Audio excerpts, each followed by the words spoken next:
Yo, people, what you telling me back again for another Red Talk? Saeed, what's good, fam? Muted, fam. Muted. What's good? What's good, man? What's good is that it's freezing, broski. You know what I'm Oh, saying? brother, Bro, listen. it's cold, bro. Like, it's like a different it's like one of them colds where you go outside, you see the sun shining, you're like, yo, this is all right, you know? And then Mm. bang, it just hits you, bro.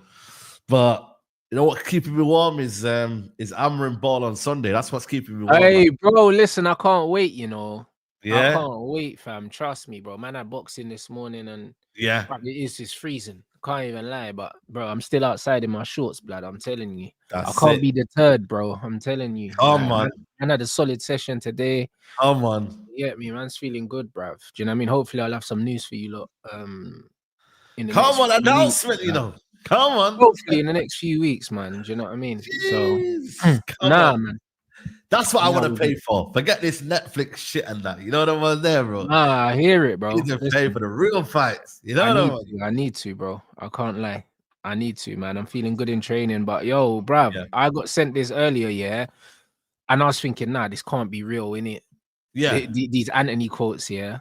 But then, brother, they sound real because of some of the stuff he said, yeah. But it's like I haven't even gone to look for them anywhere, but it seems it sounds like Anthony, bro. Do you know what I'm Okay. saying? What's happened? Like, bro, I got sent this earlier, bro. These quotes. Hold 1 second. Somebody posted it on TikTok as well. And hold on. Jeez, I'm late, man. What's happened, yo? This is About Manchester United former boss Eric. He almost ruined my career. That is what Anthony has had to say about Manchester United's former boss Eric Ten Hag, and now he almost cost him his Manchester United career. Anthony's full statement: I went on strike to join Manchester United. Now I need Ruben Amorim to try and save my career. It was horrible under Eric Ten Hag. We don't know what came over him. He started acting strange and was making mistakes he never made at Ajax. He almost killed my career. Anthony breaks silence as he reveals how Eric Ten Hag almost killed his career and he plans to rediscover his form under Ruben Amorim. We all saw it, the favouritism, the strange tactics, the way he handled the team. He wasn't the same as he was at Ajax. I told him I wasn't happy. I needed guidance, but he pushed me away. He almost killed my career. That is a big statement from Anthony.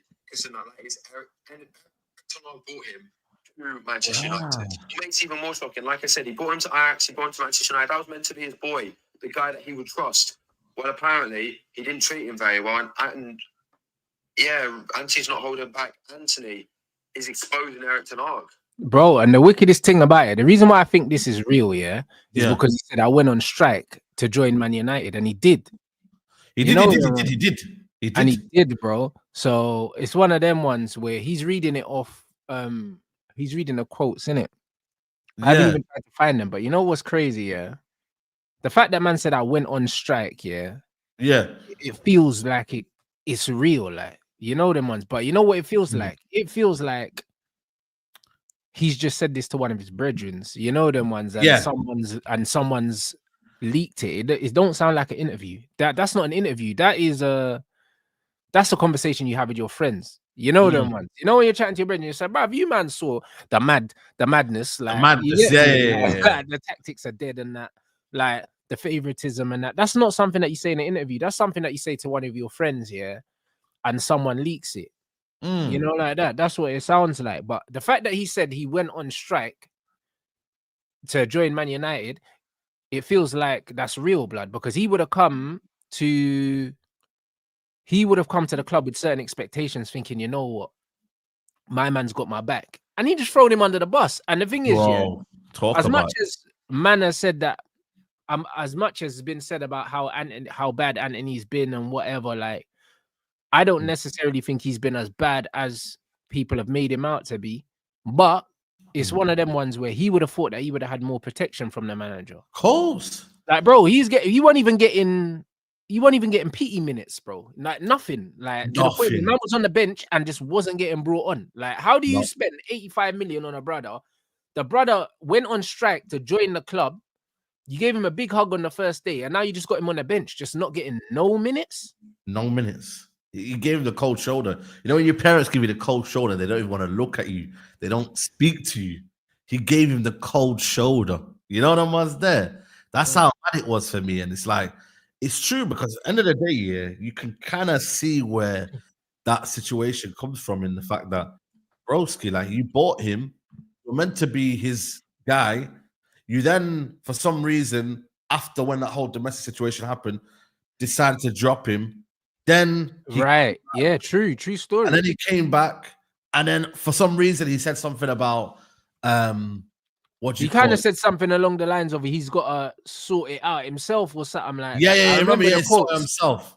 I remember when he got in trouble in Brazil. I remember he said, he's kind of got to sort it. He's kind of got to sort himself out, like along them lines, kind of like he's on his own kind of thing. Yeah, facts, 100%. Yeah. And then he was like, oh, because on his day he can be unstoppable and that. And then he said something about, he's. And then after that he goes, oh, why are you not playing him? He's not training.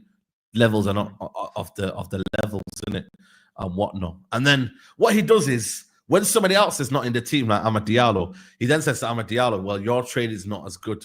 The man came out towards the end saying, I had to play Antony because Antony's been doing really well in training, but you've already come out. Yeah, you've already come out and said you don't really care about training levels, blood. He's already said that. So his thing's crazy. And the inconsistency from Eric Ten Hag has been there for everyone to see. 100%. Bro. Do you know what I mean? Even the Rashford scapegoating and the playing Garnacho ahead of Rashford and that. It's like, bro, no matter how bad you think Rashford is, he's not worse than Garnacho. No. And Garnacho was finishing games. Like, so yeah. Favoritism is a real thing with this manager, bro. We seen it, bro. Like, this guy had Amari Forson, playing ahead of Amad Diallo, bro. Do you know how crazy that is? Bro, that was all for a contract, that supposedly was meant to happen, but then it never happened. And now I don't want to cut, I don't want to be like, slagging the kid off, but he's not even playing for Monza, apparently. He's not playing. He's not playing for Monza, bro. And we did all of that just so Ahmad couldn't play. And I remember it was on the bank and the man to all, but he won't do it again. Bro, the guy did it time after time, bro. Do you know what I'm trying to say to you?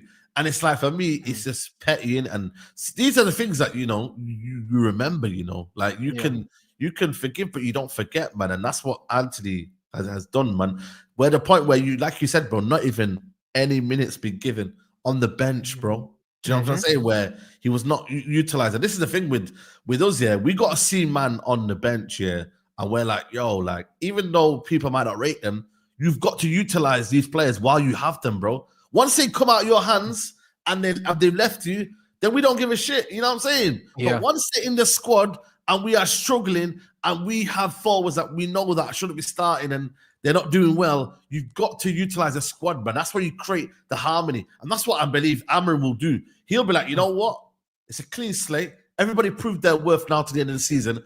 And I'm going to give everyone time. And I'm giving everyone the clean slate. Be like, show it. That's what a clean slate for most players. And the one thing that Antony has on his side is he's technically secure, bruv. That's one thing he has that Garnacho don't have, that Hojlund don't have, even to a certain degree Rashford don't have. Technical security. Like, you fizz the ball into Antony's feet, he'll put his foot on it, he'll protect it, he'll bounce it off. And the thing is, in that wing back position, he's going to be under a lot less pressure in 1v1 situations, because he's going to have a striker to play to, he's going to have the inside 10 to play to, and do you know what I mean? He should also have one of the double pivots to play for, so he will have more options when he's on the ball. I think in a wing back role, I think he's going to shut a lot of people up, bro. I honestly do. Well, that's what we spent money on this brother, innit? You feel me? And my thing is that I said it on the show last night. I said, with Antony, build up play, keeping the ball, he's not a detriment to the team. You get me? But obviously, what he lacks in is going forward, innit? And maybe find that killer pass or the killer, whatever it is. But I don't think so. I don't think so. I think Antony's thing, I think Antony's thing. It's not his go-to game. I think Antony's thing is, first and foremost, it's a lack of confidence, because when you actually watch what he was doing before he came to Man United, a lot of it's down to confidence. Like taking players on, It's a confidence thing. It's really a confidence thing because, bro, people said the same thing about Sancho. Yeah, you don't take his man on, then he goes to Chelsea, and then he's got the best take on stats in the league, bro. Like, it's confidence. Yeah. Do you know what I'm saying? And it's one of them ones where Maresca said to Sancho, when you get the ball, go at them and just play with freedom. And we've seen a different Sancho. Like, we saw a different Sancho at Dortmund. Like, the man's dribbling stats in that Champions League game, bruv, is only bettered by, I think, Lionel Messi or something like that. The most take-ons in a Champions League game or something like that. Bro, it's confidence. That's all it is, bro. And Antony's confidence must be in the bin, bro. When a manager's brought you into a team and then he scapegoated you, because scapegoating someone, is leaving them on the bench and not even using them at all. Because that's you're telling a man you've got zero faith in, man. None. Zero. You're not getting no minutes, you know. Yeah. Like, we need a goal, don't need you, bro.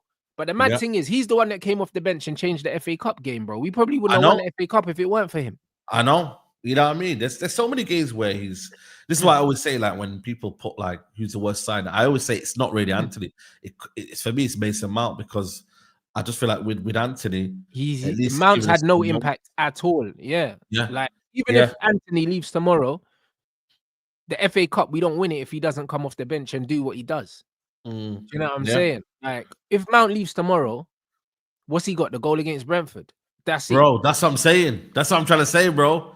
Like, it's mad, bro. And I think for me, with Antony, I think that wing-back role is probably, you're right, you know, especially that right wing-back role. It suits him because he is a decent ball carrier. He can, you know what I mean? He has got good technical kind of attributes in terms of, he's a link player. He likes to bounce it off players, get it back. And I remember, I think he got an assist for Casemiro one time, and he played a nice little pass in between the lines, and Cas finished it. And it's like, he does like to link with players. He likes to bounce it, get it back, do little things. And normally, like, he tries to take that touch and tries to curl it far corner, but his shooting ain't accurate like that. But he tries to link up and combine from out to in, innit?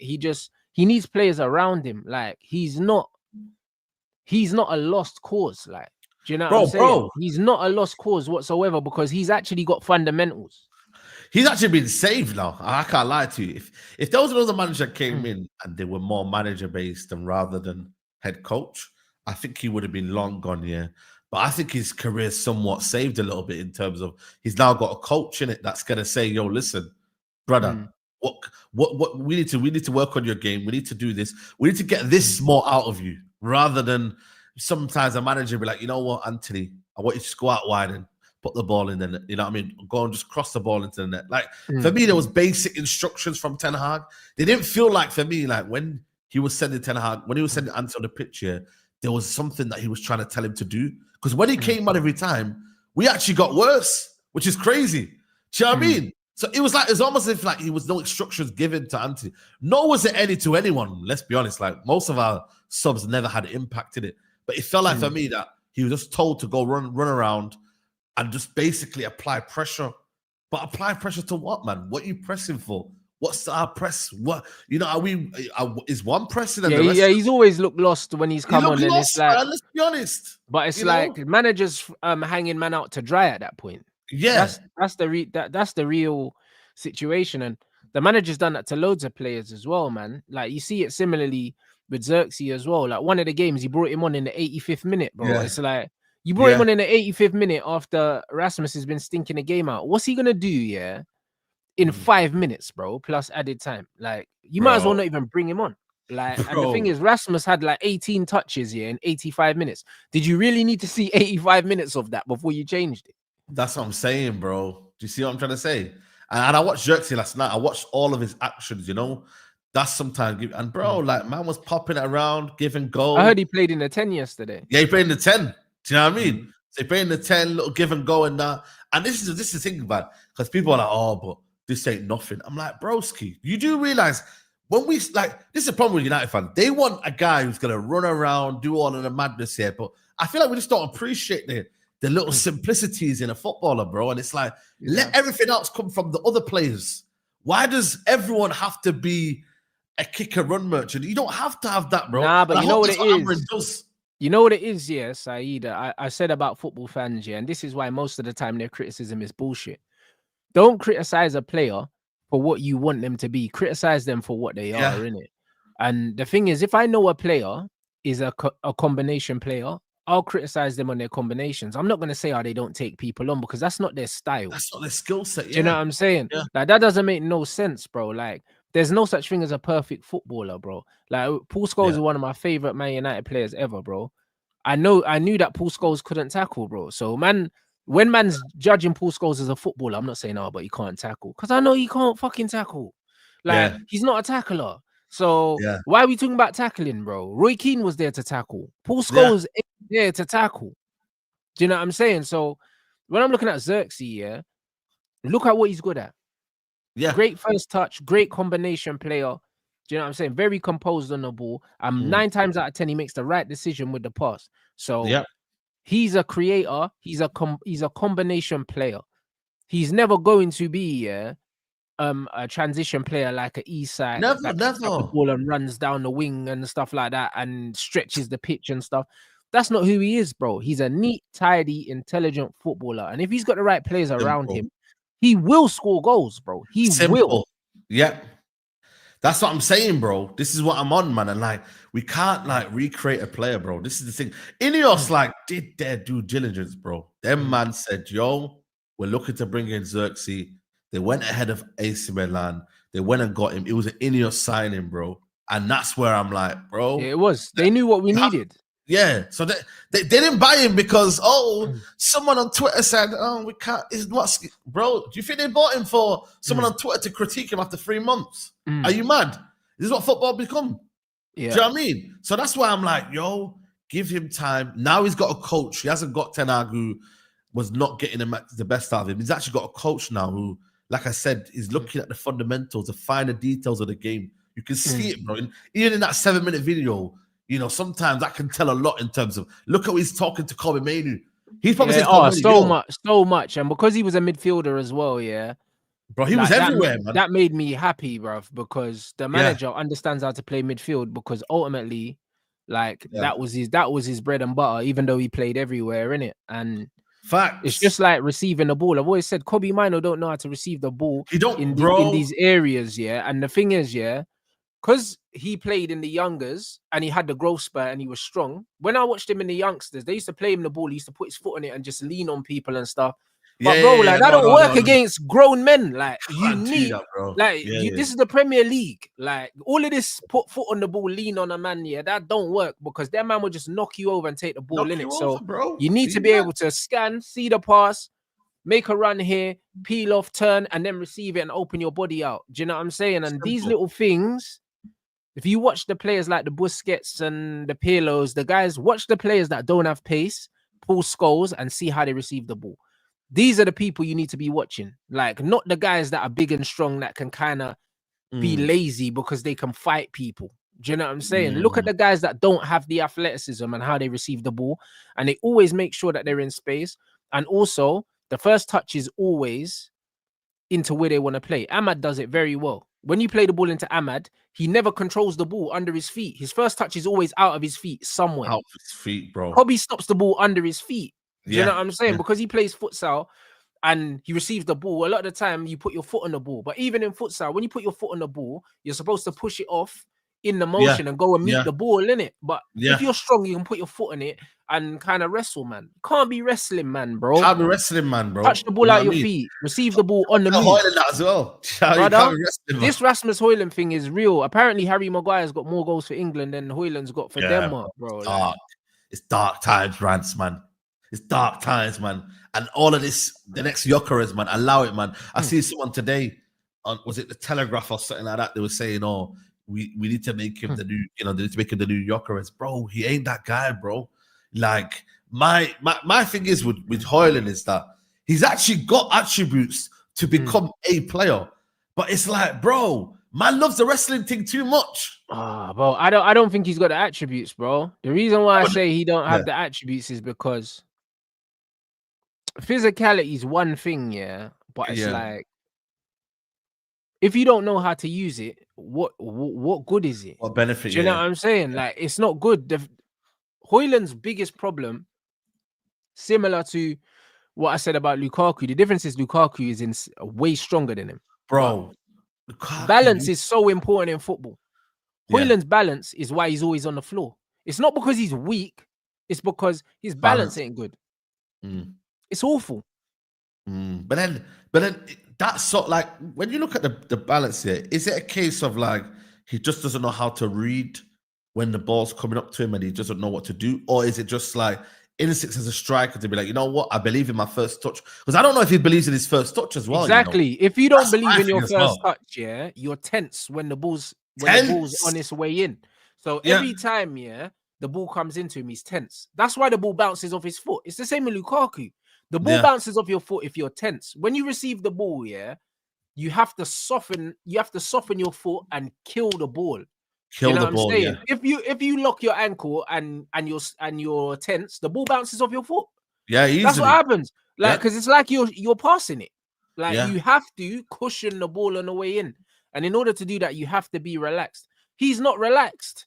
This is the problem. Bro. When the ball comes into him, he's tense because he's like, I'm trying to fight this guy.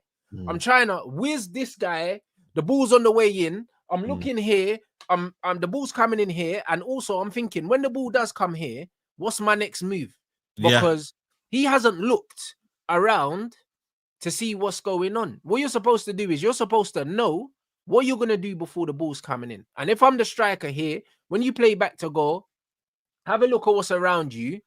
You put arm back here, lean into the player. As soon as the ball's on the way to you, yeah, go and meet the ball and create separation from the player. Take a touch if you have to, then make the pass. But he's already doing this first. He's already doing that first. Well, exactly. But even when you're pinning someone, you're supposed to be side on. You don't pin someone square like that, because you're not balanced. You're not balanced, no, bro. You're not. If you pin someone side on, you can receive the ball on the outside foot, and now you've got your body and your arm between the man, and the ball's outside. Do you remember Jamie Carragher and Lukaku video? I don't know if you remember it. It was on Soccer AM. Yeah, when he was turning the players. But he did it side on. He didn't do it like this. Exactly. You don't pin someone like that, bro. Because if you're pinning someone like that, all you can actually do is just lay it off. That's all you can do. Yeah. Like, if you want to receive it and be able to move, you have to receive it side on. Yeah. And that positions your body in between the player and the ball is on the outside. That this is what it is. But he receives the ball square. And then he backs in, and all the defender does is take a step back and step in front of him. And he ends up on the floor, and the defender ends up with the ball, bro. Like, this is basic shit that he hasn't been taught, because the truth is, he got away with being bigger and faster than everyone whilst he was developing. So he never learned the art of shielding the football. Yeah. He never learned it. Do you know what I mean? True, the players that shield the ball the best are players with no pace, because they can't use it. Yeah. They can't use it. That's why the guys you see that shield the ball the best are either got no pace or they're small. One or the other. Antony shields the ball really well because he's small. Eden Hazard used to do it as well. They just stick their bum out, and they put their foot on the ball. That's how you shield it. That's how the short man do it. Tevez used to do it. Tevez shielding of the ball was insane. You can't get the ball from that guy. Man put his foot on the ball, and he literally just gets down low, and you can't get away from these guys, bro. And it's one of them ones where to shield the ball, there's different ways of shielding the ball. You can shield the ball by actually physically using your body, or you can shield the ball by receiving the ball side on, like what Grealish does, and he just draws fouls. He doesn't back into players, but he receives it side on. He dribbles side on, and as soon as the player's coming towards him, he puts himself in between the man and the ball. That's how you create the space. But my thing is that if you're gonna do that, at least win fouls for us. He doesn't win fouls because he's off balance. He ends up on the floor, bruv. But the thing is, and I think referees now are looking into this, because they're like, you know what? They're getting fed up of him, because I see last game the ref was telling him to get up, like. Get up, yeah. They actually say, you know what? We're actually fed up with this, because it's like, you're not really helping yourself, and it doesn't look like you are. You're basically asking to be helped when exactly you're not helping yourself. But bro, these men said that Ruud van Nistelrooy was gonna come in and save this guy's career, bro. You know what? That's what they said. Man. How did that go?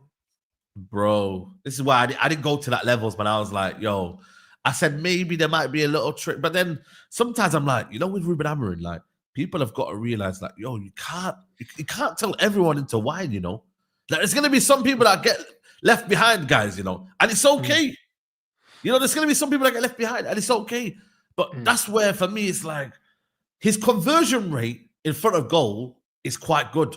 But the problem is, though, in football, is that you need to get to there, though, innit? And he hasn't got to there a lot. You know what I mean? But the thing is, if you look at the quality of the chances that he has converted, they're all good quality chances. I think his best goal is the goal that he scored with his right foot that he scored. I think he scored from, was it just outside the box where he done the fake shot and then he hit it with the right foot? I can't remember. Oh, yeah. At home, innit? At home. Yeah, but where Casemiro played it into him or something, and then the ball kind of dropped. Yeah. Casemiro played it, and then he done the fake shot, with his left foot and took it with his right foot. To me, that's probably his best finish in it in terms of accuracy, well struck. West Ham, some people are saying. Yeah, West Ham, But when you look at most of his goals, they're high quality chances. They're in the box. They're goals that he should score, bruv. Do you know what I'm saying? So him having a good conversion rate, that don't really mean nothing to me, because it's like, look at how many goals you're scoring, bro. The reason why you're not scoring a lot of goals, is because ultimately you can't create your own chances, and also your movement's not good enough. I would rather he misses more chances, because missing more chances means you're getting more chances. You're getting more chances, and this is the reality. Conversion rate don't really mean anything if we're being completely honest. It actually sets you up badly, because then you're known to be a good finisher when you get a chance, but then you're not getting enough of them. But having a good conversion rate doesn't make you a good finisher, because no, that's what I'm saying. If you've got like a very, very good conversion rate, but you don't score loads of goals, it just means that the chances that you get are easy chances when you do get them. Do you know what I'm saying? That's all it means. Because when we look at conversion rates, if you look at the greatest goal scorers, in the history of football, they don't have great conversion rates, because these men are shooting from all kind of angles. They're taking on difficult chances. Them man are doing overhead kicks. Man are diving to head the ball. Man are hitting volleys from the edge of the box. When you look at the Shearers, all of these guys, the Suarez's and all these guys, if you look at their goal catalogue, the reason why they don't have a good shot conversion is because, bro, they've got a massive array of finishes, bro, and they're shooting from different types of finishes as well. Do you know what I'm saying? Like, if you got a good conversion rate, like I'm sure Inzaghi probably had the best conversion rate out of all the strikers, because all his goals were fucking 6 yards out. Do you know what I mean? But he wasn't a better finisher. I was known as offside. He wasn't a better finisher than Shearer. Do you know what I'm saying? He probably never shot the ball from outside the box in his life. Okay, let me ask you a question. So someone who gets a lot of chances but misses is Nunes. Would you have Nunes over Hojlund? Absolutely. You know absolutely. You know why? Because when Nunes ain't scoring, he's still a threat with the team. He's a real threat, bro. Listen, there's never been a centre-back in the history of football, that's played against Nunes, that has said, oh, it was an easy day. Even if he don't score, he's annoying, bro. He's annoying. He's everywhere, man. bro. He's everywhere, bro. He's everywhere, bro. You can't relax with Nunes. With Hojlund, you can relax, because if he's in front of you, he's staying in front of you. Nunes is like Cavani. He's here. Don't know where he is. Nunes will start his run from his own half, blood. So you can't mark him, bro. No. You can't mark him. You can mark against not even a goal. I think, did he get the assist or something or whatnot when Salah went through and that? Their man made a mad run, bro. From literally Van Dijk got the ball over the top.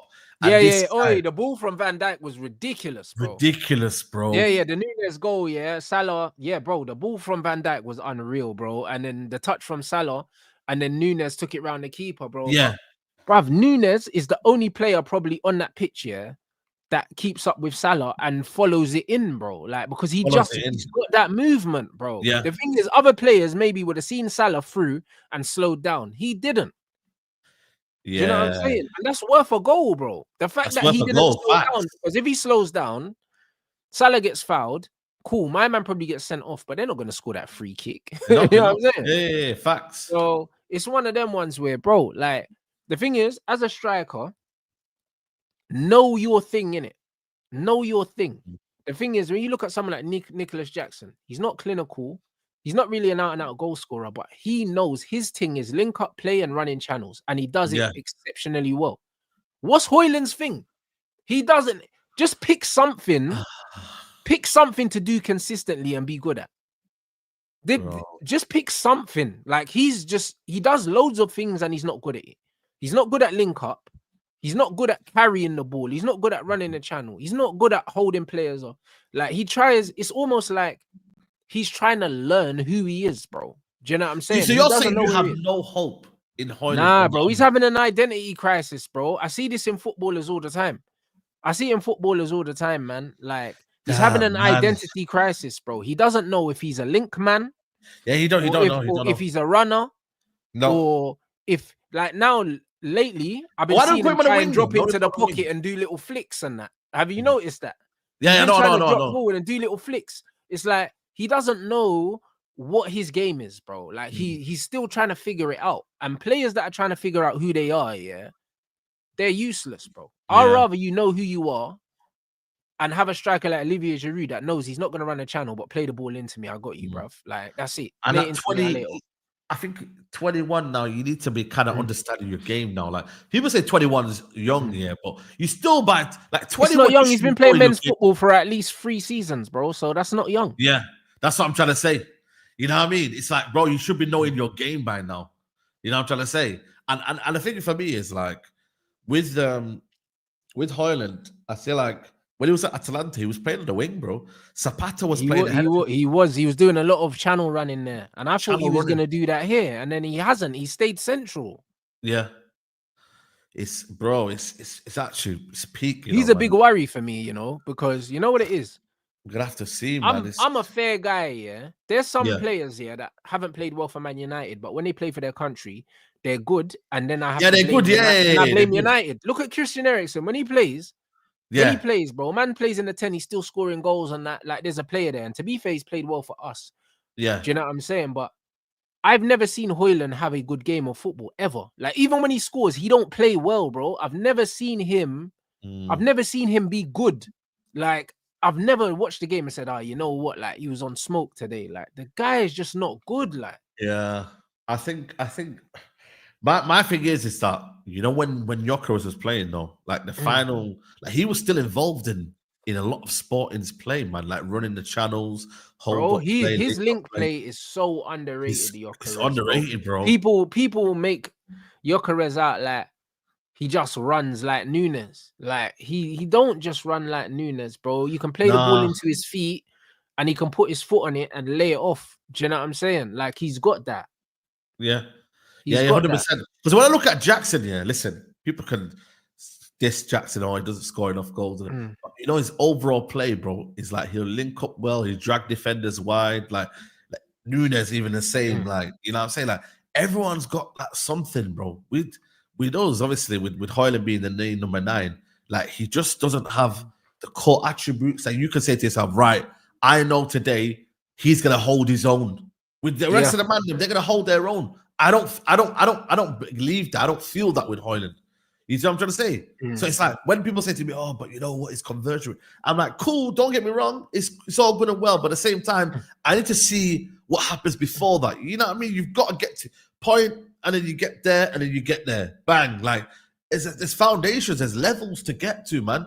And I don't see that, bro. I don't see it. So Amorim has got one hell of a job on his hand, but that's why I'm like, for me, I'd rather use Rashford because at least I know, even though he's hold-up playing good, he's going to run the channels at least. Yeah, you get me? He will. At least he's going to run the channels and just not do the whole hold-up play. He's not going to... And the thing is with Rashford, Rashford's got it in him that if you play the ball to Rashford, he can just touch it around the corner and just run. Like, he's that kind of player. He's got that unpredictability about him. You know what I'm saying? Hojlund's not unpredictable. Rashford's mad unpredictable. Like, you'll play him the ball, you'll touch it around the corner, face someone up and do an elastico, and it's like, what? Where was that last week? You know them ones, like Rashford. I hear it. Mad. He's a mad unpredictable, bro. Like, you don't know what you're getting from this guy. And sometimes his unpredictability, is what gets him goals, bro. When you look at the goal he scored against Arsenal, when he nutmegged Thomas Partey and all these things, like, he's mad unpredictable, bro. And that is a skill, bro. That's the skill, being unpredictable. So Man City goal like, as well. I think Rashford starts as the 9 in this system, and Hojlund's on the bench. That's how I see it going. Yeah, 100%. That's the Europa League there, isn't it? If something happens over there. 100%. I see it that way. Big up Henry for the super chat. He said the only thing I like to see from Xerxes is more shooting because he can shoot and is calculated with his placement. I had high hopes when he was with us at Bayern, just never had a real opportunity. Bro, you know what it is? I don't think you can turn someone into a goal scorer, innit? He will score goals, but he's not a goal scorer. He's a creator player. He's a pass first player, innit? That's who he is, innit? He will still score goals though. You can be a pass first player and still score goals. Like Sancho's a pass first player, but he scored loads of goals at Dortmund because he was in a system where he got in opportunities to score. I trust Xerxes in and around the box because he passes it, side foots everything. Like he just passes it in it, and he's composed. That's what you If need. he started just swiveling and just banging shots for the sake of shooting, I think that would take away from his game. Do you know what I mean? I don't think more volume is the answer. I think getting into areas to score, like high percentage conversion areas, more is going to be down to the system. If United can pin teams back and we can get the ball moving and give him time to be able to link, because I think we're going to see him in a 10 quite a bit as well.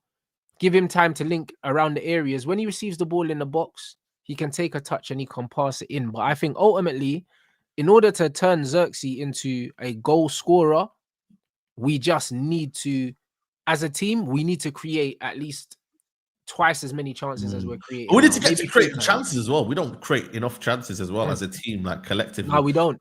Because we the literally system doesn't create the chances. So as a whole, this is what I'm trying to say in terms of looking at the bigger picture, right? Is that our whole team wasn't functioning under Ten Hag. Like we weren't a great goal scoring team. We weren't creating consistent amount of chances. You see the difference between us and the rest here is that other teams can create consistent chances. Like you don't see Liverpool be like, oh, you know what? Oh, yeah, we're just gonna, Chelsea. Oh, we're gonna stop now. No, they keep going. You know what I mean, bro? Neto will come on and then they'll have another edge to their game. Like, we just don't have gears that we go up to. And also, where the chances are coming from. Do you know what I mean?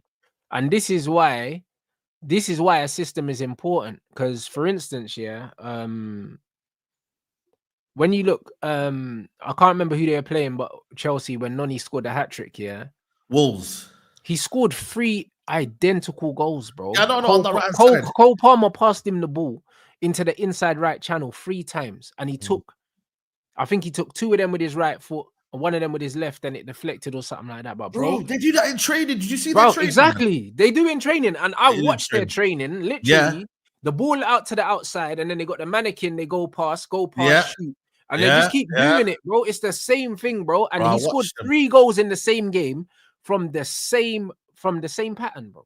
Same pattern, bro. And that's what Ruben Amorim will be coaching this team. You see Mason Mount going across that left channel. To be fair, in the edit of the 7-minute, there was one finishing drill there, but they only showed one of it, bruv. Like, obviously, they didn't want to leave it in, but I see someone top bins it from the right, and they're definitely doing them. They're definitely doing them, but they just didn't leave it in it because they don't want us to see that. No, of course. I see one fly in the top corner from the right hand side. I don't know who it was. It could have been Ahmad. It could have been Anthony. Could have been Anthony. You know what I'm saying? But it's a left footer. But it's one of them ones where we need to do more of those.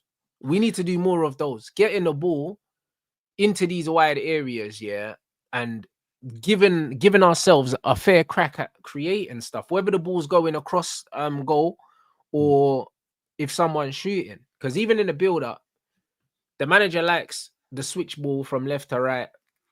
And the thing is, there was a time where the ball's been played over diagonal to Malacia. Malacia's taken one touch and cushioned it through, and Mason Mounts on the little underlap, and then he's pulled it across the goal to the back post, and someone's put it in. I think it might have been Ahmad that put it in, but it's like those are the patterns we're going to be playing. The pattern where the wing back gets the ball and the wide 10 is doing the little underlap, and then it gets pulled across, and either the 9 or someone at the back has to get in. I need to see at least 10 goals like that between now and the end of the season, bro. You know what the baddest thing is here? Fullbacks is how you get most of these goals, blood. What was our biggest weakness on the Ten Hag? Yeah, we used to get packed with them pullbacks, blood. So it's easy. All our goals that we conceded were from pullbacks.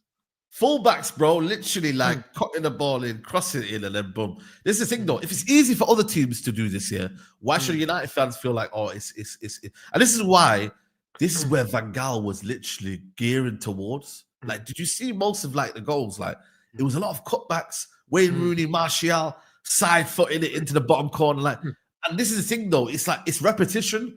And it may not happen in that year that he had him. Obviously, he wanted more attackers than that, but you could see where Van Gaal was going. And I feel like that's what Amorim is looking to do now. Get that ball, Nelly Euro, out to Malacia. And one thing about Malacia, he's so competent on the ball. He's so competent on the ball. He's like a new player, man. Honestly, yeah. If we can keep him fit, because he's been out injured for so long, he's gonna get a muscle injury at some point. Yeah, he is. Just because that's how the body works. Do you know what I'm saying? Like, he's been out for so long. Easy. As he starts to increase the intensity in training, he's gonna pull up.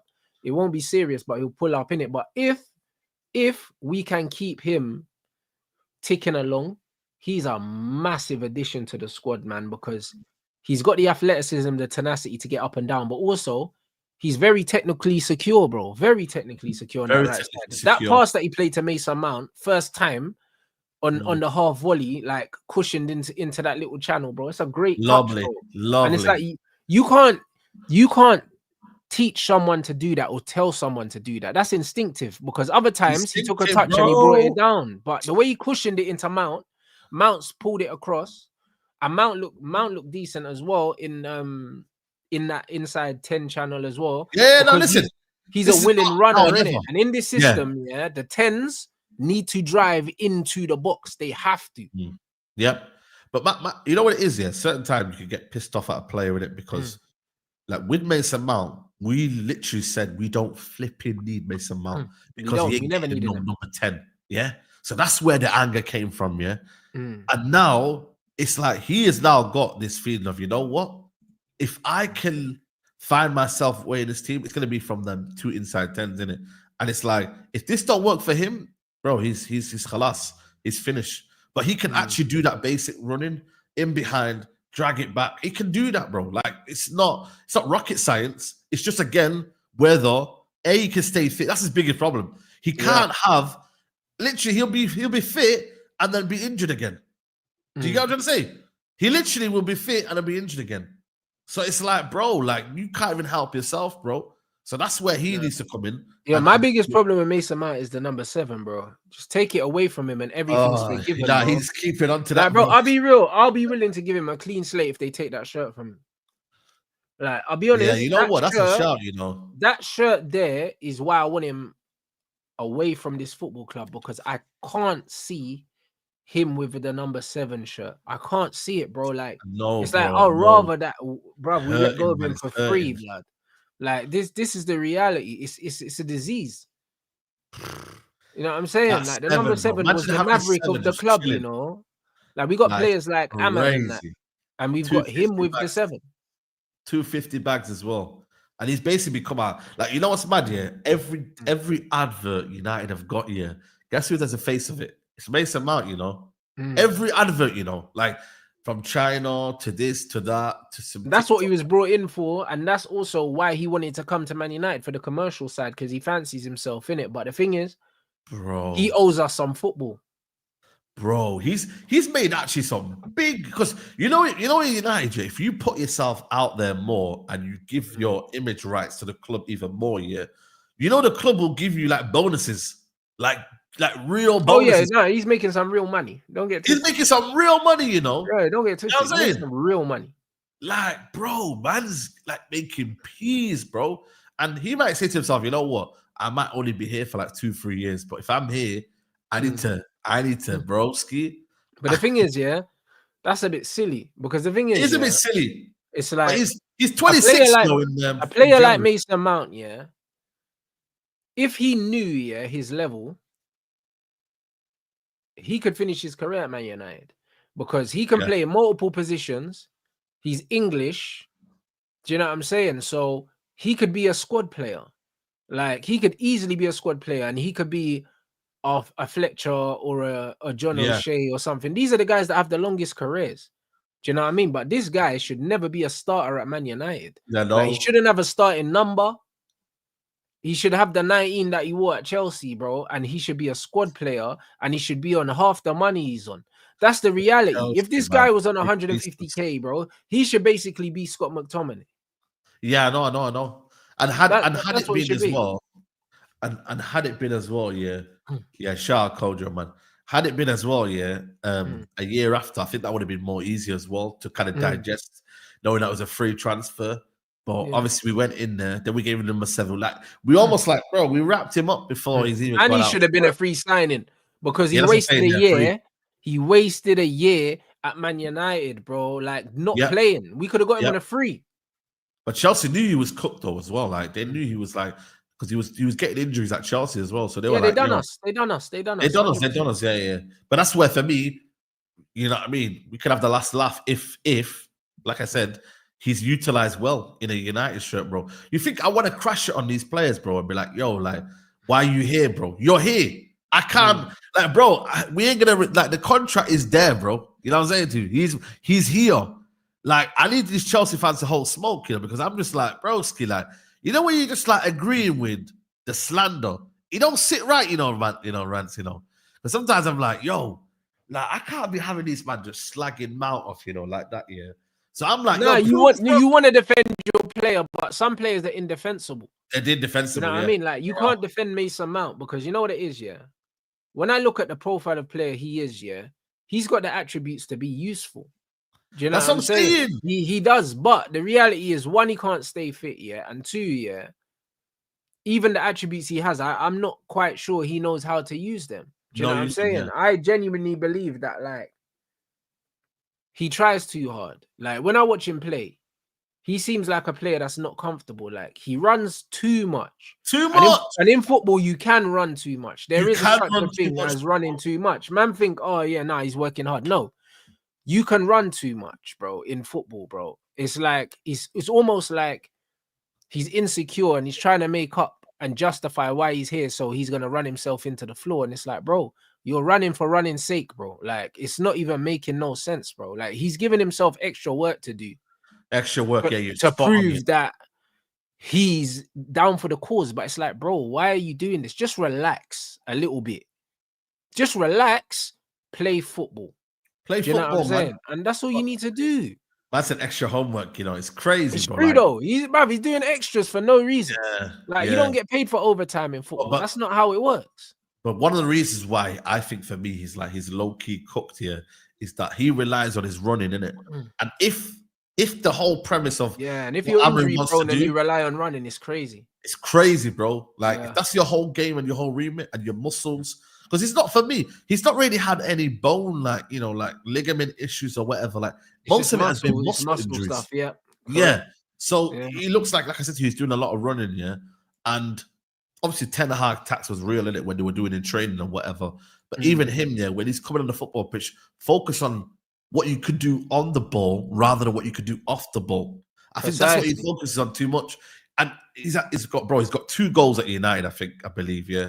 He's thinking to himself, if I run in behind, yeah, and do what Bruno does, yeah, I run in behind and then make them third man runs, I'm going to get a goal, which is probably better for me, rather than get the ball. In this new double 10, I think that's going to help us. I think he'll score goals in that double 10. But my thing is, yeah. But you don't need to strike a ball, though, man. When's the last time we seen strike a ball? I know. We don't even know if he can shoot. You know what I'm saying? He was taking free kicks at Chelsea, but we haven't seen this player shoot, so it's a weird one. But you know what it is with Mount? It's like in this 10 system, yeah.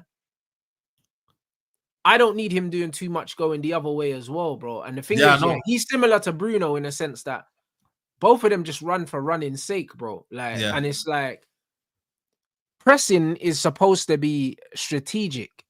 Yeah, they both just run, and it's just like, bro. Like when you see, like when people say, "Oh, Mount presses really well," bro, he's pressing someone else's player.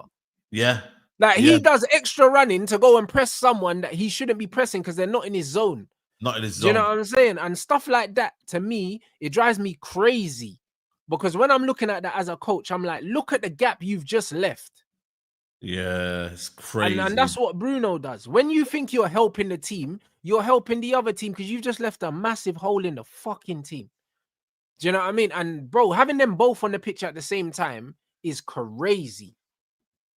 It's crazy. It's actually crazy, you know. It's actually crazy when you deep it, you know, because it's like this is the thing, bro. And bro, I feel like for me, like I said to you, if there's anyone that can get this done, it's a coach, innit? Like coaching his way. Yeah, the manager should get that out of his game. He should man, because he kept saying Mace. You know what I mean? So I don't know if he's, you know, when he's saying it to demand more from him because he knows he can do more, or the fact that he still has to, for me, maybe kind of almost like, you know, manage him on the football pitch. That's one thing that a lot of these guys still need to be done. Like, we need to manage like what they do because they're just not intelligent footballers, man. Half of these lot are not intelligent, bro. Yeah, but the thing is, he's never pretended to be. He's just a runner. You know them ones. And this is it, bro. Like, I'll be honest, like, he's a proper like British player, innit? Like, that's what he is. Like, effort, bro. Spit and sawdust, bro. But even them that, man are just on hard work, bro. But the thing is, you got Gallagher, who but he's just like a more technical Gallagher, bro. Like, they just run. Like, but my thing reality, is, that's what they are. Declan Rice is another one. They're all kind of just the same kind of player. Mount's just a bit more technical, but they're all just tryhards, bro. Yeah, literally, man. But you know what the maddest thing is, when I look at the England of old, you used to have players like Scott Parker, who might have been a runner, but on the ball, very good. Yeah, he was a lot more smart on the ball, Scott Parker. Smart on the ball. Now he's a fucking manager, bro. Mason Mount ain't gonna be no manager. Yeah, that's what I'm saying. Yeah. Like, you know what I mean? Nah, bro. Listen, Scott Parker was smart, bro. Scott Parker at Charlton was a baller. Obviously, he had injuries and that. He had injuries, Young Scott Parker, he was a problem. Yeah. But there's other players I'm like, yo, like, you know what I'm saying? Like, just relax yourself, innit? You know what I mean? Like, even when I look at like Tom Cleverley, he was decent on the ball, you know? Yeah, do you know what I mean, bro? Cleverley was smart, bro. Again, he was smart. He was a runner, but he was smart. He knew how to receive the ball. He knew how to use his body to kind of roll and go past players. Yes. He was smart. He wasn't just like a try-hard. He was smart. Do you know what I mean? And these men are missing that. Do you know what I'm saying? A lot of these players are missing that. They don't have the nous. They don't have the street smarts. Like Mason Mount, makes a lot of good challenges, but he makes extra work for himself because he makes the wrong decisions in the first place. Wrong decisions. Do you know what I mean? And that's why I used to criticize Wan-Bissaka for. He's the same one. He used to make great tackles, but that's because he used to give my man an extra 10 yards that he didn't need to give him. Yeah. I mean, why are you giving extra 10 yards for the first place? Because that will catch up to you. Because the slide tackles get the highlights, the highlight reel. Yeah. Literally, you know, the slide tackles will get the highlights, man. You know what I mean? It's bro, it's a lot. There's a lot of weeding out to do, man, in this United team. But ultimately, there's still a baseline there for the managers to work with. Like, you know, I don't think we're that far off, Saeed. I'll be honest. I know people are saying that there's a lot of upgrades to be made in the team. I really don't think there is. We bought 5 stars technically in the summer. You know what I mean? So exactly, bro. If I look at this team right now, and I say in the summer, I'm letting go of Victor Lindelof. Do you know what I'm saying? Harry Maguire, I might not get rid of because he's not on big money. And in terms of being like a backup to the backup, we're not going to get many better players than him. Yeah. So he's harmless. He can stay. Yeah. Do you know what I'm saying? Johnny Evans needs to go as well because he's old. Needs to go. Do you know what I'm saying? Christian Eriksen, like, probably needs to go. You know? They're not offering exactly. So Eriksen, Lindelof. And Evans, and then I move into in midfield. That's it. And then when I go forward, that's it. Bruv, get rid of them 3. Do you know what I'm saying? And we replace them, and then we bring in a couple more players, and then the players that are starting get moved to the bench and strengthen the squad. Strengthen the squad, it's about squad as well. You know, the squad ain't like I feel like the 11. Once you patch it up, the rest of the guys there, they're squad players, isn't it? You feel me? Yeah, man is saying Anthony. I don't get rid of Anthony with this manager for the simple fact that I need to give him a chance to see what he does. I believe that Anthony's going to do well, as a right wing back. And if he does well, then you keep him, bro. Do you know what I'm saying? If you want to offer him a new deal, and a pay cut, then offer it to him. If he doesn't want to take it, he can leave. Yeah. But and also they will leave. They will leave on their own accord anyway. Yeah, he don't have a starting number. He don't have a starting number, so that's not an issue. If he wants to take like a deduction in pay, That's no problem. Do you know what I'm saying? Like, this squad is not a million miles away. Like, I've already said it, yeah, and I done the breakdown, yeah. When you look at the system, yeah, when you look at the 3-4-3 system, yeah, or the 3-4-2-1, whatever you want to call it, left centre back, we've got Luke Shaw that can play there. We've got Lissandro that can play there. We're gonna get Jared Brantwaite as well. So that already gives us 3 options for left centre back. I believe Malacia can do a job there if you need him to do a job there as well. Yeah. When you look at centre back, we've got Delict can play there, Euro can play there, Maguire can play there. When you look at right centre back, Euro can play there, flipping whoever. Mazraoui can play there, Diallo can play there, Delict can play there. Like, we have players that can play in multiple positions. In that midfield pivot, we need another player because we've got Kobe Mino can play there, Cass can play there, Ugarte can play there. Other than that, we ain't really got no one else because Ericsson, I don't believe he can play there because he's not mobile enough. He's got to be one of the 210s. So we probably need another CM. Now, I mean, I'd love to get someone like Reinders or something like that. Oh, Reinders. I'd love to get someone. He's about to sign a new deal, bro. He's unreal, bro. Like, bro, oh my days, bro. I would love a player like that, but we need another player that can play in that 2, innit? Do you know what I mean? And then when I look at the 10, we got Xerxes, we've got Bruno, we've got Mount, we've got Ahmad. Do you know what I'm saying? And potentially, like, if we still got Ericsson now, we can play Ericsson in there as well. We've got loads of people that can play in there. In the wing back areas, we also need to strengthen. We got Anthony that can play on the right. Do you know what I'm saying? And that's it. We've got. I would go get Cavadonna, man. Cavadonna. I don't think we need an inside 10 unless we're going and getting someone like Kudus, someone that's going to change the whole dynamic. Someone that's going to change the whole dynamic of the team and raise the roof. I don't mind Kudus. Someone like that. Do you know what I mean? But I don't think that we should go necessarily and go and get a big name just for the sake of big name. We don't need big names, man. We don't need big names. You know what I mean? Like that whole idea of big names.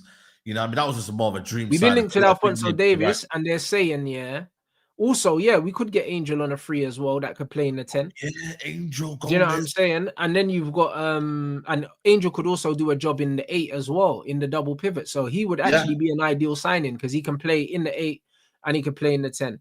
So that would be a perfect signing. And then you look at someone like Alphonso Davies that we're really getting linked with heavily, and they're saying Man United are willing to pay more than Real Madrid in terms of wages. So it looks like that's happening, innit? And the thing is, Alphonso Davies plays that wing back position for us, and he massively improves. He raises the floor and the ceiling of the squad. So if for argument's sake, we say, all right, cool, we're gonna get another centre back in, Jared Brantwaite. We're gonna get Alphonso Davies in. We're gonna get Angel Gomez in, Even if we just signed them 3, and got rid of other man, our squad's fine, bruv. Yeah. Like, I don't know why man think we need an overhaul. We don't need an overhaul. No. We just need to bring in quality now. Like, stop bringing in stopgap players and fillers. We don't need fillers anymore. Our fillers can be the players that we need starters as well, man. But that's who we should only be bringing in, starters, bro. Yeah, starters. Like, out of the players I mentioned, Angel's good enough to start. Do you know what I'm saying? Brantwaite starts at left centre back ahead of Lissandro, and Davis starts. We should only be bringing in starters, and the man that were starters can move to the bench. That's how you build depth. You don't go and buy bench players. Do you know what I mean? Like Chelsea went and bought Dewsbury Hall. There was no real point of buying. They didn't need him, man. They didn't need him. There's no point buying him because they had Carney already.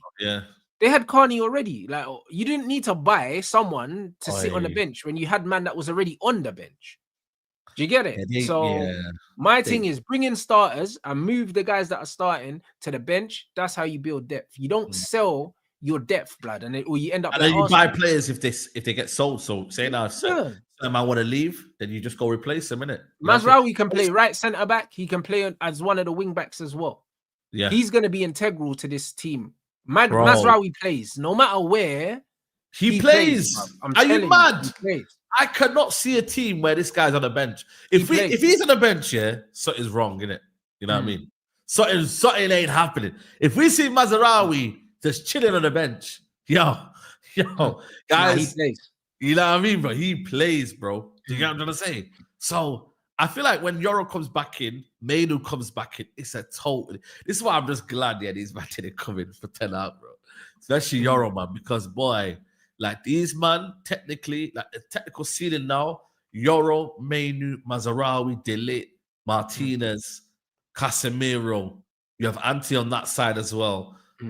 We shouldn't really be giving the ball away a lot, when you deep it. Bro, Unless we shouldn't. Not with the bozos shape. that we know. We shouldn't be giving the ball away. team. With the shape, the team shape, with the correct spacing on the pitch and the correct decision making from the players, we keep a lot of the ball. We have high possession, and we're fine. And also, that we don't need a number 9. We don't. Like, I'm telling you guys, Well, in the summer, you say you don't want number 9. I'm not saying I don't want one. I'm saying we don't need one. In an ideal situation, for me, we get rid of Hojlund, and then if these guys want Gyökeres, you can get Gyökeres, but get rid of Hojlund. I don't need a situation where we've got Hojlund, Gyökeres, Xerxes, and Rashford. Like, what? Yeah, because Rashford's a 9 now. Like, Rashford's a 9 now. In this system, we can't look at Rashford as a winger no more. He's not a winger. That's what I'm saying. He's a 9. That's what I'm saying. So we've got 3, and we've got Cheeto as well. So we've got 4. Or what if Rashford's the guy that leaves? Just saying. What if he says, this summer? I don't want Rashford to leave before Hojlund, bro. Like, I'll be honest, bro. Hojlund is so useless, that I can't see a world where Rashford leaves before him. To me, it's unjust, bro. It doesn't make sense. That is for me. That's the one where I look at it this summer. I'm like, this is a summer where Rashford calls it a day. I could be wrong. No, it could happen. It could happen. I'm just thinking to myself, you know what? He's thinking, I'm 27 now. I don't know if I could do another rebuild and another kind of, new manager, whatever. I'm not really playing on the wing anymore. I'm not really doing what I need to do. You know what I'm saying to you? Let me move to another club, fresh challenge and that. Because there's always one big story in the summer, innit? Like, it's never a dead summer, innit? You feel me? Yeah, but I think it's going to be Alphonso Davies. That's going to be the big story when he joins Man United. To be fair, he's going on a free, though, innit? You know what I mean? So it's like, him and Trent, even though they're frees, there's still a big story, innit? Leroy Sané is going to leave as well. You know what I mean? By the way, would you take Leroy Sané, by the way? No, he's crocked. He's crocked, innit? Yeah, I was going to say. If we're going to sign someone like Leroy Sané, you're better off going and just go pay the extra money and get Quenda from Sporting or something. Get a young G. I don't want to see. I'd go a step further. That bro, just promote one of the youngsters from the youth team. I'm not trying to see Leroy Sané. He's had his chance. Yeah, you got that. There's a couple that really you got. A couple in the youngsters that are doing their thing and that. But I think ultimately, bro, like I said, man, it's like I think let's just that's why I'm glad, that the manager came in now, you know what I mean, rather than the summer. Because I feel like for me, we would have wasted a whole summer of, oh, you know what, let's give these guys another chance. I'm glad that he can now work with this team until the summer. It's enough baseline for him to understand what he likes and what he doesn't like. And then by the end of the summer, we then know who's going to be part of the team and who's not by the end of the summer. You get me? Like, I'm glad he's got a good sample size for him to be deciding, I think, you know what, this is my kind of team. I like this. I might not like this. You know what I'm saying? It's a good, solid, amount of months for me. You get me? And that's why Ineos, they pulled the plug in, man. After 10 games, we have got 28 games left here, and we're only 4 points behind third. You know how mad that is? Was it yesterday? I think in the show, bro. I think we're gonna win something.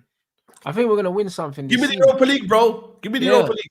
I think we're gonna win something. I want it to be the Europa League, but I think we're gonna win something, innit? I just think, we got the squad to win something. Bro. And if we beat Spurs, we're in the semi-finals of the League Cup already.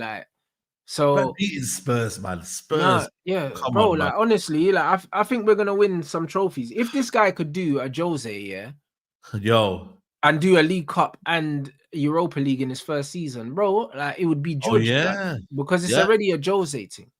Yeah, it's already a Jose kind of style. Yeah, 100%. I think for me, when I look at this Europa League, and bro, and I mean this in the greatest of respect, but the only teams that I'm looking at that are serious Spurs is again, Galatasaray, Frankfurt, and Lazio. Them 3 teams, I'm like, cool. I'll be honest, bro. It's only really Frankfurt for me, and we should be smoking these, man. Mm. Let's be real. Like, if we're being all the way 100, yeah, 100, like, yeah. with the manager that we have and the players we have, Players. I if we're don't not in fear that anyone, let's be final, honest. if we're in, you shouldn't.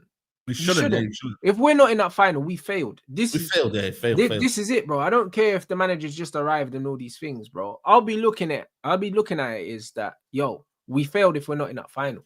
Yeah. I'm not going to judge his tenure on us not getting there. But in my head, we failed, bro. And he'll be thinking the same thing. I know his manager has said straight away, I don't care about no young squad. Like, we need to be ready to compete, bro. Like, he understands the assignment. He understands. Because I know the manager's defensive shape and I know the players we have, yeah, when he actually gets us playing his football, we're going to be very, very, very hard to score against. Sporting have a very good defensive record anyway, bro. Like at one point they'd scored like 30 odd and only conceded 3 goals.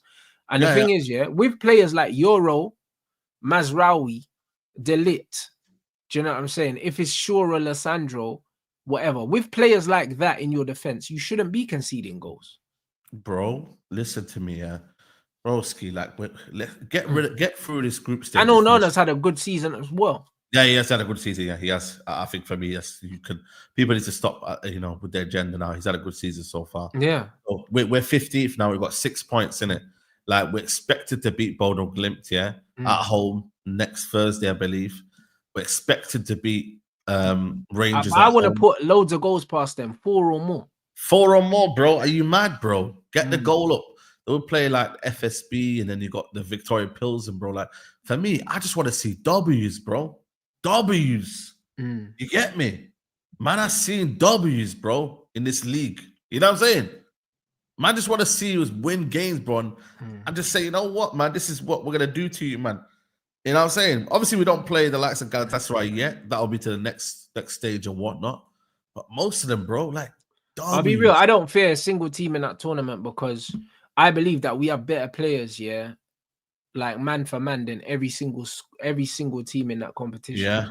Like, no one could tell me otherwise. This is the reality. This is the reality. You know what I mean? They just have a perception that they've got a better manager and a coach in it, and that's where their confidence comes from. Yes, they've got abilities in certain players. Don't get me wrong, but ultimately the manager sets them up to make them believe. We never had a manager that set us up to make us believe. You get me? So no, 100%. No, we got a serious coach, and that was what was missing from this team. And now we've got this coach. Yeah, it's restored my faith in this squad, because my biggest problem with the squad was that we didn't have the right coach. So now the deficiencies in these players are standing out even more. Facts. This is the reality, because there's no such thing as a perfect footballer. Do you know what I mean? Cass is our best player, but man can say, oh yeah, Cass isn't the most mobile player. There's not a perfect player. It doesn't exist. Do you know what I mean? Every player has weaknesses, but it's the manager's job to make sure that the roles that they're given, yeah, cover their weaknesses. And even if you look at someone like Casemiro, yeah, I think the season, was it either the season before he joined us, yeah, or the season before that, he was their second top scorer, yeah, behind Karim Benzema, bro. Yeah. So Casemiro was never a ball playing midfielder, build up midfielder at Real Madrid. He was never. It was Modric and Kroos that build up, and in possession, Casemiro used to go forward. And then when they lost the ball, he used to get back and break up the play. But Casemiro was never involved in the first phase. And Ten Hag has brought him in and tried to make him do a job here that he can do, but it's not his strength. Not his strengths, bro. It's not his strength, bro. Do you know what I mean? And when you seen him next to Ugarte, yeah, that's the most like Casemiro that Casemiro's looked since he's been at this football club. Yeah. He looks like his old self, bro. He rifled one off the fucking underside of the bar, bro, the other day. Yeah. Do you know what I mean? Cut in and whipped it in the bin, yeah? Like, that's Casemiro. What a goal, man. It's a goal threat as well, man. Like, people don't realize this, man. Like, brother, man was the second top scorer behind Karim Benzema in a season for Real Madrid, and he was, I think he was our second top scorer or our highest scorer for midfield in his first season for us. He's a genuine goal threat. And he's been that. He's been that. He's actually a solid goal threat for who's meant to be a CDM, by the way, who's meant to be someone that is playing, you know, in the last kind of line. It's mad, bro. In the air, he's fucking dangerous as well. Bro, he has got, an unbelievable aerial ability in terms of, like, he's a danger, bro. You know what I'm saying to you? And for me, it's like, I just, man, he's just, man. This is why I can never say, I give up on him, bro, because I'm like, bro, I'm seeing other players, bro, like, in this team, and I'm like, you want me to give up on mine, man? Bro, you're going to give up on Casemiro, when we've got players here that don't deserve anything. No. Yeah, and with Casemiro, bro, he's always playing to win, bro. You never see him ducking out of challenges. You never see him, like, you know what I mean, bro? And I felt like, for me, he said that's why he made that statement. He was like, yo, listen, bro, like, I made a mistake here, but listen, who played well? You get me? And he said it on purpose because he knows, these men ain't on nothing. You know when you can only say that if these other men here ain't on job, bro. You get me? If everyone else is on job, he wouldn't have said that. He could never say that in that Real Madrid team. You know what I mean? Because Ronaldo was doing bits, Benzema was doing bits, Bale was doing bits, Modric. But I said this team, and you're like, you know what? I'm gonna say what I gotta say, man. F these brothers. But bro, like, I just like the fact that the players are being a bit more. They're being a bit more relaxed, a bit more vocal. Do you know what I'm saying? It's like, even the fact that Rashford and Casemiro kind of posted how much they enjoyed the training session after. It shows you how the hell that these men were in before, you know. Yeah, 100%. When you're seeing man praising training sessions, you know, that them man were in the ghetto. And remember, before that, them man were with Ollie chipping the ball into dustbins, bro. Yep. Facts, bro. Man, chips and bins, you know what I mean? It's crazy, bro. You know what I'm saying? Nah, it's real talk, man. You know what I'm saying? And that's why people, you know what it is? People can get gas with training because it's like, you've now got a head coach in it. You get me? When you got a manager, it's different, isn't it? You feel me? Like, they're kind of overseeing it, whereas Ruben Amorim is actually involved, bro. And his level of communication when he's on the football pitch, you can see, bro, like, they're grasping everything quicker.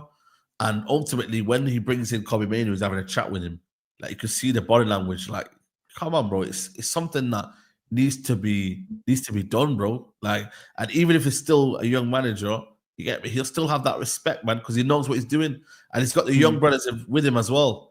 You know what I mean, bro? They got the mafia and that with him, bro. It's mad, bro. It's an exciting time, bro. Like I always say, you man, don't let them rival fans try gaslight you into not enjoying this moment, bro. Because trust me, you're only gonna get this moment once. You know, bro, I got a movie coming, man. I did a movie today. I did a little not a documentary, but a little video today at Old Trafford. You know what I mean? So Saeed, you know.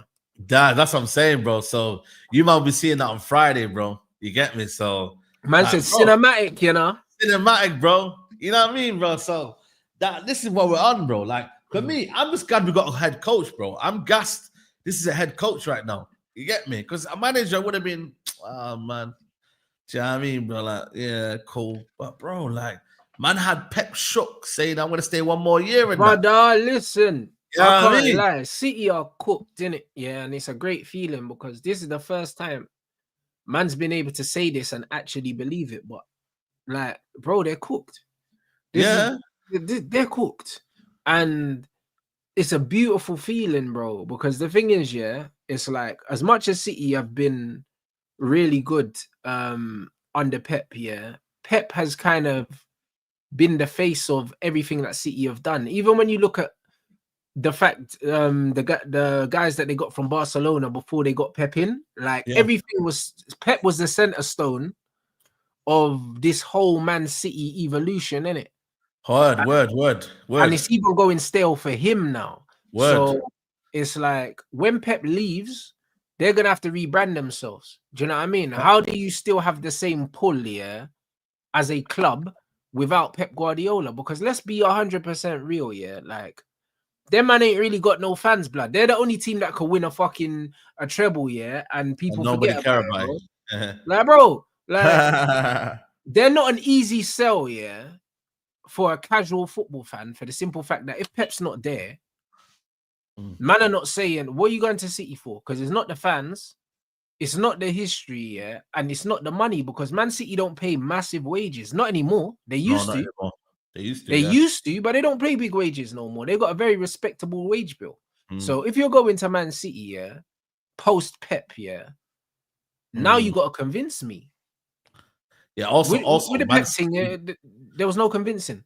But also, Man City would have been desperate for him to say, "Yo, listen, we don't really have a plan right now without you, so please give us one more year."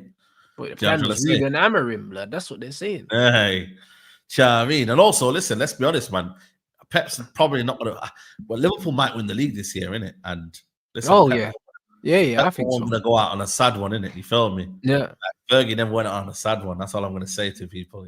But the point is, this is why I'm saying, because here's how this could play out, yeah? This is how this could play out. City don't win the league. Yeah. Now, Pep's got one more year left. The pressure for him to win the league is now tenfold, because you don't want to go out on an L. You don't go on an L. So next season is we must. And he knows that. He knows that already as well. But Kevin De Bruyne's legs are gone. So you need to replace him. Gundogan's legs are all but gone. So you need to replace him. Jack Grealish wants out also. Yeah. Kyle Walker's legs are gone. John Stone's legs are the red lights on. That's already 5 key players I've mentioned, yeah, without Bernardo's he wants to leave, let's be honest. Bernardo wants to leave, like, let's be honest. With all of the stuff that they've got, yeah, going on, they can't afford to go out and blow 300 mil in a transfer market to rebuild this squad again for Pep. They can't, bro. Man are watching their money. Do you know what I'm saying? So they can't just go out and just slap it down and sign a 5-man. They can't do it. So because of that, don't even be surprised, yeah, bro. Imagine in a mad thing where they get a transfer ban because of these charges, and then they can't sign no one, and they got this aging squad. Yeah, facts. What are they gonna do? Be the face of it as well. What are they gonna do? Yeah. Like, bro, like, we don't know what's gonna happen, but one thing we do know is all their best players have peaked and they're on the decline, bro. That's one thing we do know. This season where they are right now is where Man United were in 2013, and Fergie was like, we just need Van Persie and we just need to we need rough it out. Yeah. That's it. And then the following year, what happened? They were all old and washed. Yeah. That's what happened the following season. Like, Ferguson got the last drop of energy, the last drop of blood out of the team, yeah? The following season, we were a shell of what we were the year before. And that's what City are going to be next season unless they spend bare money. And they're not going to be allowed to. Well, there you go. They're not going to be allowed to. So this is when I say they're cooked. I mean, yeah, they've got a lot to do in a short amount of time. A lot to do, bro. A lot, bro. It's crazy. That's what I mean, bro. And when you look at Liverpool, yeah, you can't imagine that this summer they're not going to spend any money, because they didn't spend any last summer. They're going to spend some money. So they're going to spend this summer. Do you know what I'm saying? Man United will spend. Do you know what I mean? Chelsea will spend. We don't know what Arsenal are going to do because they're unpredictable. And there's no Edu now, man. You know what I'm saying? Yeah, so bro. We don't know. But one thing we know for sure is that this is the end of the cycle for Manchester City. And that's why I think that Pep should have walked away this season, bro. Tried to win the league this season and walked away. That's what I think. He probably thinks he might not win it. So therefore, then one more year, let's go at it again. Because I want to end on a high, basically. I think it's getting stale, fam. No, man. Like, bro, the first time in his career, he lost 4 games in a row, blood. Like, I know. But ultimately, I think, what you got to remember is, with Pep Guardiola, if he sees that, you know what, I've got his aging players, I want to come back one more year at least here to then say, right, cool, let's win this league and leave on a proper high. Because that means he would have done 10 years. And I think he's obsessed with just being there for 10 years as well. Maybe. 10 years. But you probably could have left that 4 in a row. That's probably his 100%. But 4 in a row. History. You made history. Nobody's done 4 in a row.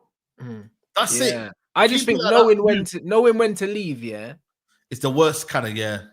It's the best, bruv. Listen, they always say die a hero or live long enough to become a villain, innit? And it's like, bro, if Pep, if his season continues to go the way it is, people are gonna be asking loads of questions of him that they've never asked before, and it's gonna get to an area where, like, it's gonna get a bit funny. Players are gonna start looking at him a bit funny, similar to like Jurgen Klopp last season as well. Like the Salah fallout, man said if I talk, there'll be fire and them thing there. Trent being pissed on the bench and stuff like that, bro. Like it can go like that in 1 year, bro. That's how football works. Yeah. In 1 year, things can just go sour, bro. Do you know what I'm saying? And this is the reality. This is the reality. So I just think that if he won the league this year, this would be the perfect time for him to dip. Oh, bro, I don't think an extra year, unless Man City give him like 250 mil to spend, I don't see what an extra year does. No. Like you said, man. If he wins it this year, you know what I mean? Like, bro, then if he wins it this year, if I was him, I'd dip. Yeah. I'll be real, because that squad is on its legs or last legs, mate. Yeah, it is. But I think with Pep, he might be obsessed with just saying, you know what, 10 years, then at least I've been here for 10 years. You get me? You know, I mean, Fergie was here for what, 26, was it? Okay, cool. I've done 10 at least.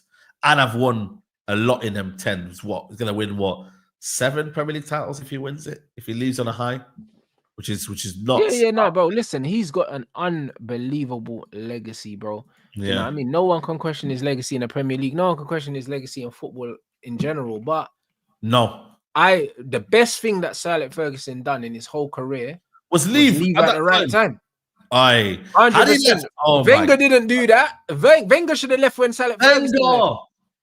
He should have left the same year Fergie left, bro. Wenger should have said, I'm out of here now. Could you have done that, bro? It was the right time, bro. But he stayed, and then he turned into the fall guy for Arsenal. And now they've got a manager now that's not even better than Wenger. Not better than Unai Emery, bro. Let's be honest. You know what I mean?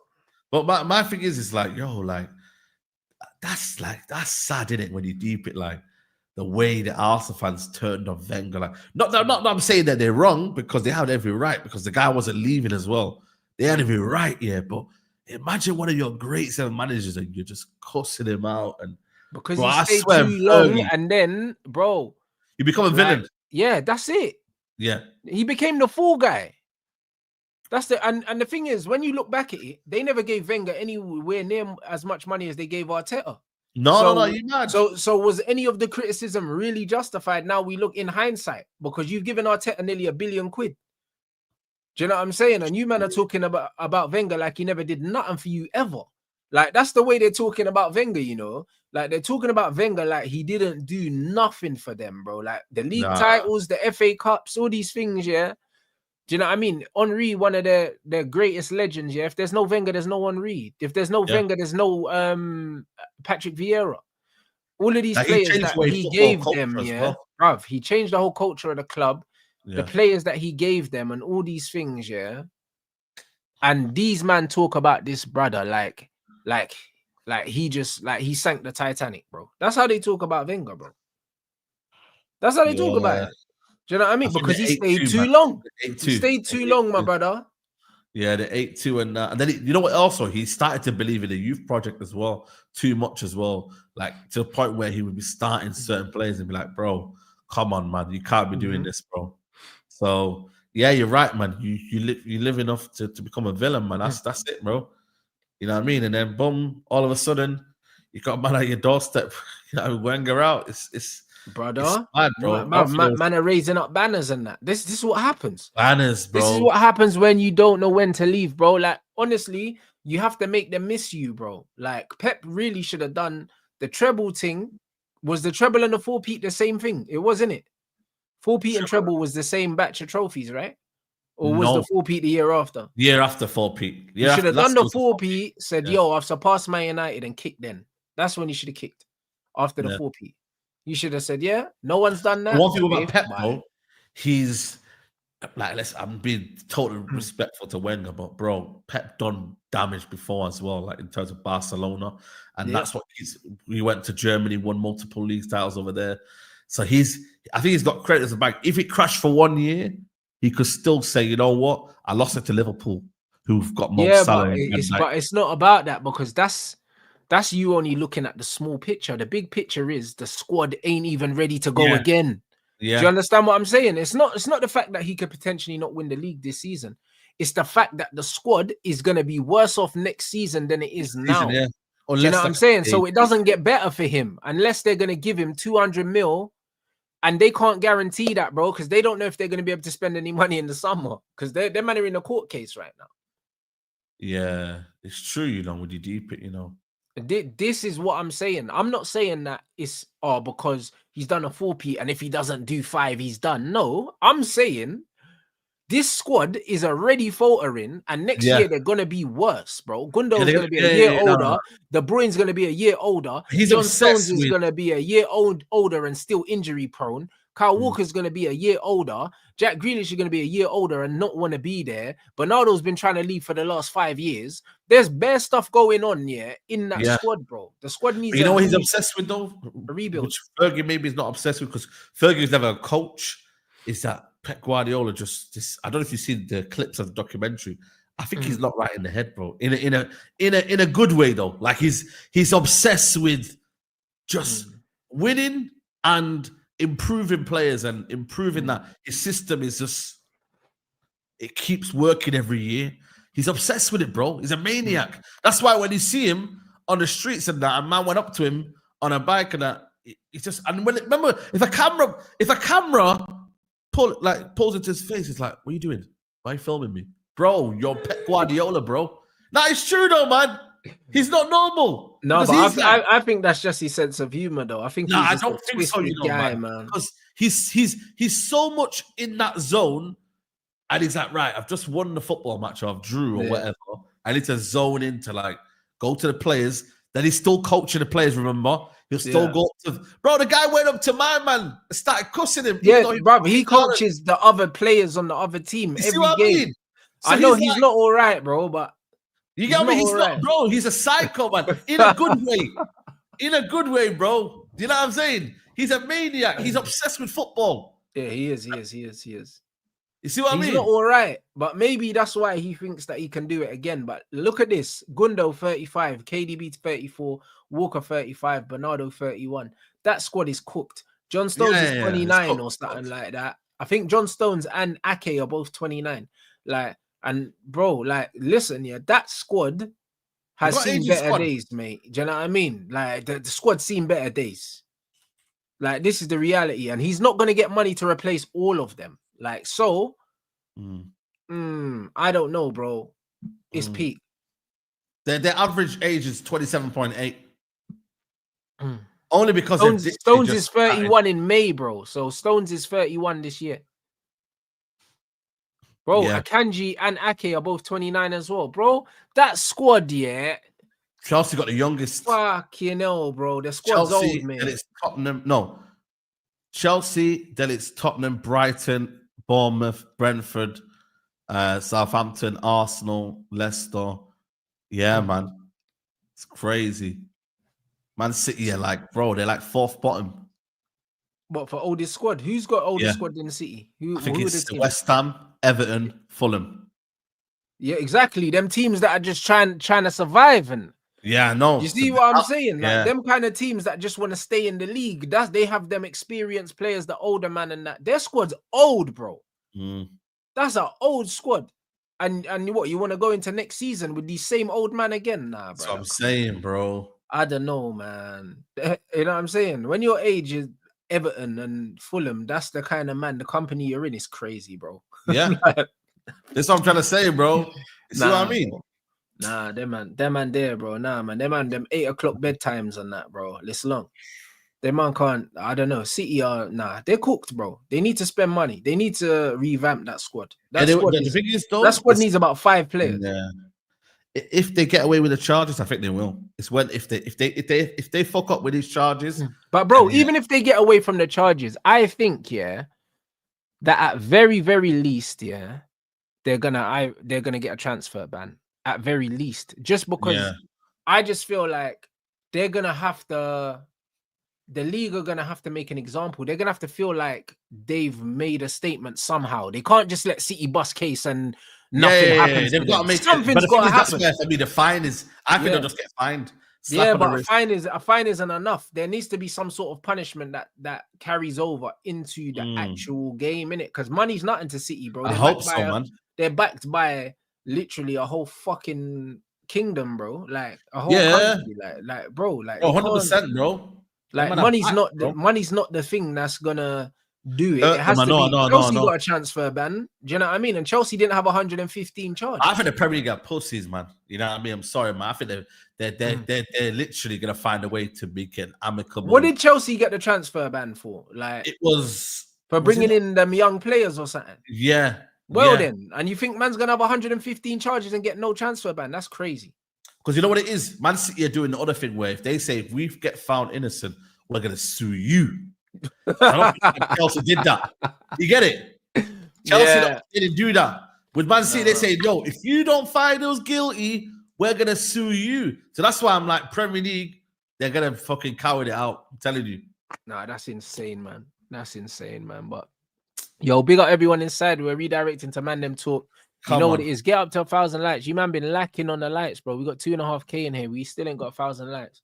So let's run it up, man. We're giving you a quality show and we're redirecting over and we're gonna continue to chat with the rest of the man them. Yeah. Come on, people. Let them know what's going on, fam. Yeah, man. We're just gonna be talking about the Amorim era, man. Are we excited and that? And yeah, man. We'll just maybe get our starting 11, kind of maybe who's gonna start and that. And yeah, man, just come over, man. How many likes are we on here, though? We on half the likes. 784, blood. You man need to give me 220 likes. You get me? Need to get 1,000. We got 2.5K in here, bruv. You man are sleeping. Man, that's the one thing man asks. Your fingers are too cold, bro. The one thing man asks of you, like every single day, just hit the like button. It does massive. It does massive things for the channel. It helps us to grow. It helps to get the show out to new audiences. Obviously, you lot are regulars and that, but it helps bring in the new viewers, in it. So let's run those up. And also, when I redirect you over to Saeed's channel, make sure you hit the Rants raid in the chat, people. But come on, nah, man, big up the chat as usual. Solid interaction, you know what I'm saying? And we'll see you guys over on Saeed's channel.